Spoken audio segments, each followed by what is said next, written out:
Olá, seja bem-vindo ao dia 301 da nossa leitura bíblica. Meu nome é Everton Alonso e você está no canal de leitura bíblica anual.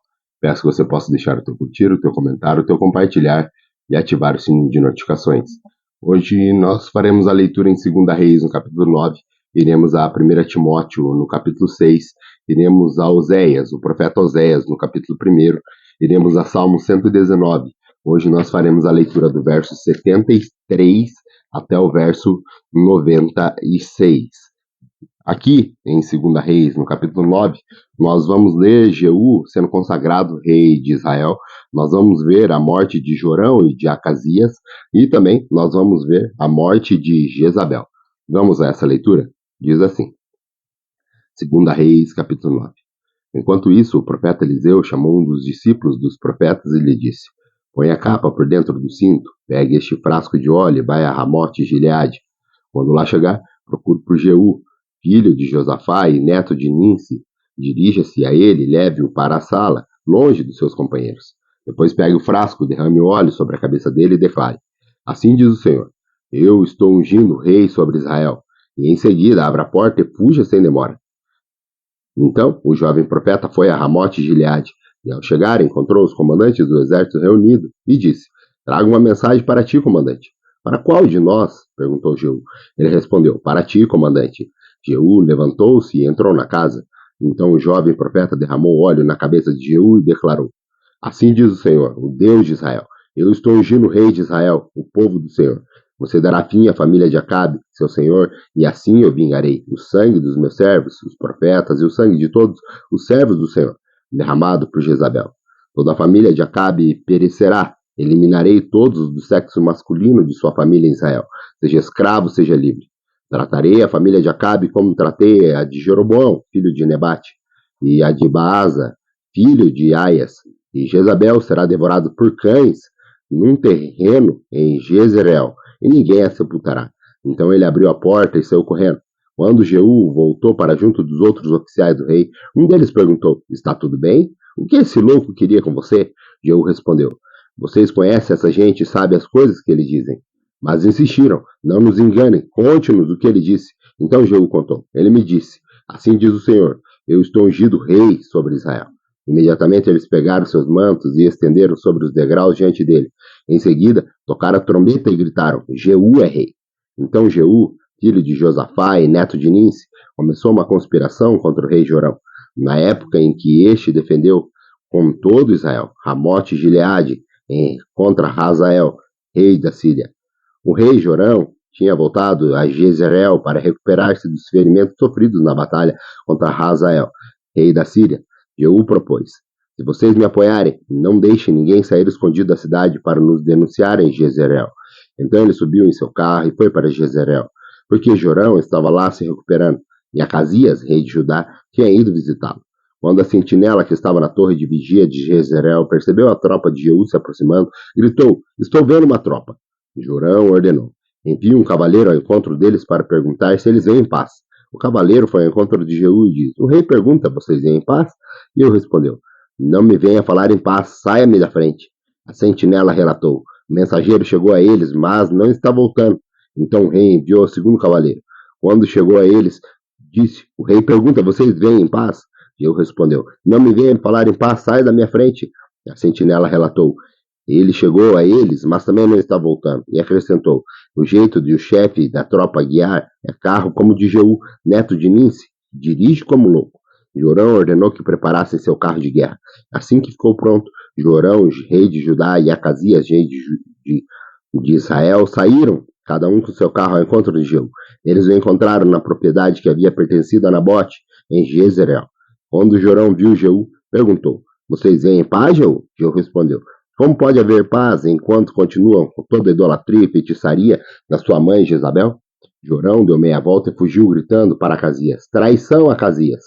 Então Jeú disparou seu arco com toda a força e atingiu Jorão nas costas. A flecha atravessou-lhe o coração e ele caiu morto. Jeú disse a Bidkar, seu oficial: Pegue o cadáver e jogue na propriedade que pertencia a Nabote de Jezreel. Lembre-se da advertência que o Senhor proferiu contra Acabe, pai dele, quando juntos acampávamos sua comitiva. Ele disse: onde vi o sangue de Nabote e o sangue de seus filhos, declara o Senhor. E com certeza farei você pagar por isso nessa mesma propriedade, declara o Senhor. Agora, então pegue o cadáver e jogue-o naquela propriedade, conforme a palavra do Senhor. Vendo isso, Acasias, rei de Judá, fugiu na direção de Bet-Hagã, mas Jeú o perseguiu, gritando: matem-no também. E eles o atingiram em seu carro de guerra na subida de Gur, perto de Ibeleã, mas ele conseguiu refugiar-se em Megido, onde morreu. Seus oficiais o levaram a Jerusalém e sepultaram com seus antepassados em seu túmulo na cidade do rei. Acasias havia se tornado rei de Judá no 11º ano de Jorão, filho de Acabe. Em seguida, Jeú entrou em Jezreel. Ao saber disso, Jezabel pintou os olhos, arrumou o cabelo e ficou olhando pela janela do palácio. Quando Jeú passou pelo portão, ela gritou: como vai, Zinri, assassino do seu senhor? Ele ergueu os olhos para a janela e gritou: quem de vocês está do meu lado? 2 ou 3 oficiais olharam para ele. Então Jeú ordenou: joguem essa mulher para baixo. Eles a jogaram, e o sangue dela espirrou na parede e nos cavalos, e Jeú a atropelou. Jeú entrou, comeu, bebeu e ordenou: peguem aquela maldita e sepultem-na. Afinal, era filha de rei, mas quando for sepultá-la, só encontraram o crânio, pois os pés e as mãos. Então voltaram e contaram isso a Jeú, que disse: cumpriu-se a palavra do Senhor anunciada por meio de seu servo Elias, o tisbita. Num terreno em Jezreel, cães devorarão a carne de Jezabel, e seus restos mortais serão espalhados num terreno em Jezreel, como esterco no campo, de modo que ninguém será capaz de dizer: esta é Jezabel. Vamos ao Novo Testamento? Hoje no Novo Testamento nós faremos a leitura do último capítulo daqui de 1 Timóteo. Aqui, o apóstolo Paulo, ele continua os conselhos acerca das viúvas, dos líderes e dos escravos, e ele também vai falar sobre o amor ao dinheiro, e por fim, ele vai dar algumas recomendações pessoais a Timóteo. Vamos a essa leitura de 1 Timóteo, no capítulo 6, que diz assim: todos os que estão sobre o jugo da escravidão devem considerar seus senhores dignos de todo o respeito, para que o nome de Deus e o nosso ensino não sejam blasfemados. Os que têm senhores crentes não devem ter por eles menos respeito, pelo fato de serem irmãos. Ao contrário, deve servi-los ainda melhor, porque os que beneficiam do seu serviço são fiéis e amados. Ensine e recomende essas coisas. Se alguém ensina falsas doutrinas e não concorda com essa doutrina de nosso Senhor Jesus Cristo, e com o ensino que, segundo é a piedade, é orgulhoso e nada entende, esse tal mostra interesse doentio por controvérsias e contendas acerca da palavra, que resultam em inveja, brigas, difamações, suspeitas malignas e atritos constantes entre aqueles que têm a mente corrompida e que são privados da verdade, os quais pensam que a piedade é a fonte de lucro. De fato, piedade como contentamento é grande fonte de lucro, pois nada trouxemos para este mundo e dele nada podemos levar. Por isso, tendo que comer e com que vestir, estejamos com isso satisfeitos. Os que querem ficar ricos caem em tentação, em armadilhas e em muitos desejos descontrolados e nocivos, que levam os homens a mergulharem na ruína e na destruição.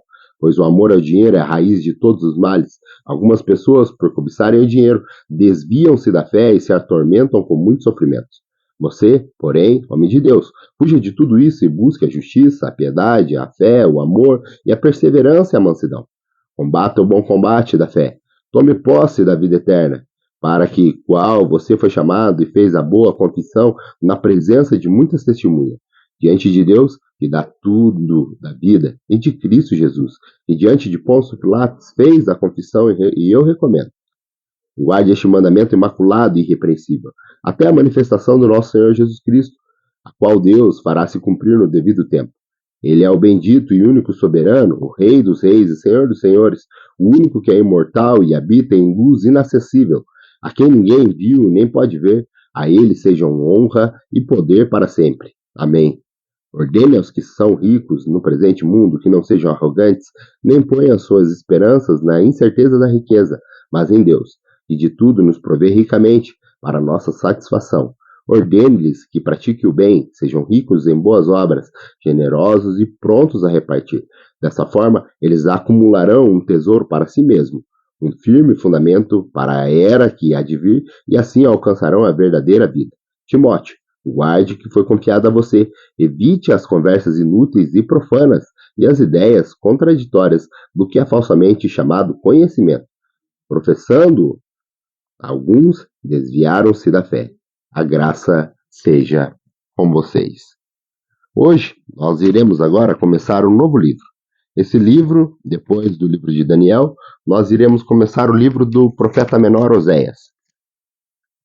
Aqui, em Oséias, no capítulo 1, nós vamos fazer a leitura sobre a mulher e os filhos de Oséias. Nós vamos conhecer a história, um pouco da história de Oséias, através desse capítulo 1. Vamos a essa leitura? Diz assim, profeta Oséias, no capítulo 1, diz assim: Palavra do Senhor que veio a Oséias, filho de Beeri, durante os reinados de Uzias, Jotão, Acaz e Ezequias, rei de Judá, e de Jeroboão, filho de Joás, rei de Israel. Quando o Senhor começou a falar por meio de Oséias, disse-lhes: Vá, tome minha mulher adúltera e filhos da infidelidade, porque a nação é culpada do mais vergonhoso adultério por afastar-se do Senhor. Por isso ele se casou com Gomer, filha de Dimblaim. Ela engravidou e deu-lhe um filho. Então o Senhor disse a Oséias: Dê-lhe o nome de Jezreel, porque logo castigarei a dinastia de Jeú por causa do massacre ocorrido em Jezreel, e darei fim ao reino de Israel. Naquele dia, quebrarei o arco de Israel no vale de Jezreel. Gomer engravidou novamente e deu luz a uma filha. Então o Senhor disse a Oséias: Dê-lhe o nome de Lohuama, pois não mais mostrarei amor para com a nação de Israel, não ao ponto de perdoá-lo. Contudo, tratarei com amor a nação de Judá, e eu lhe concederei vitória, não pelo arco, pela espada ou por combate, nem por carros ou cavaleiros, mas pelo Senhor, o seu Deus. Depois de desmamar Lohuama, Gomer teve outro filho.